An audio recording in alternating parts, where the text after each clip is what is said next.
Hi everyone, আমি সুস্মিতা। তো এই কদিন আমি আর ব্লগ দিইনি কারণ একটু শরীর খারাপ ছিল আমার। তো যাই হোক, এটা কবেকার ব্লগ, কোন দিন করেছি কিচ্ছু মনে নেই। সেদিন সকাল সকাল ঘুম থেকে উঠে আগে আমি বিছানাটা চট করে গুছিয়ে নিয়েছিলাম, কারণ বিছানা আমাকে সকালে গোছাতেই হবে। তো তারপরে জানলা দিয়ে একটু উঁকি মেরে দেখছিলাম ওয়েদারটা কেমন ছিল। যেহেতু দিনের বেলা ওয়েদারটা ভালোই ছিল, বাট রাতে একদমই চাচাতাই।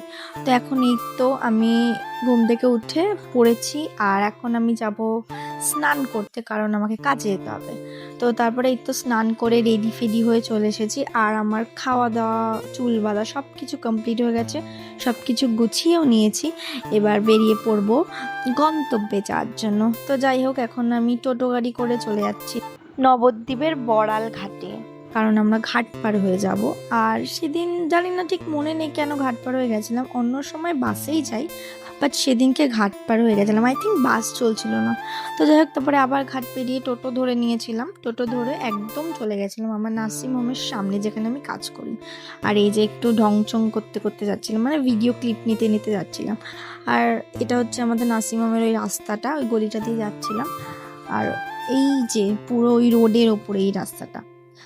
তো যাই হোক, তারপরে আমরা যাচ্ছিলাম গল্প করতে করতে, আর এত গরম ছিল বাপরে বাপ। তো তারপরে একটু ঘরে এসেছিলাম রেস্ট নিতে।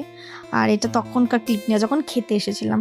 আর এই যে জানলা দিয়ে আমি একটু ক্লিপ নিয়েছিলাম, আকাশটা এত সুন্দর লাগছিল বাড়ি যাওয়ার সময়। আর এখন আমি এই যে ক্লান্ত, পুরো মুখটা নিষ্পাপের মতো লাগছে। তো তারপরে রেডি ফেডি হয়ে আবার বেরিয়ে পড়েছিলাম বাড়ি যাওয়ার উদ্দেশ্যে। তখন প্রায় ওই 8:30 মতো বাজে, বা কিংবা 8টা, আমার ঠিক মনে নেই। তো যাই হোক, এখন আমি বাড়ি যাব। ততক্ষণে তোমরা এই ব্লগটাকে লাইক করে দিও, শেয়ার করে দিও, আর সাবস্ক্রাইব করতে ভুলো না।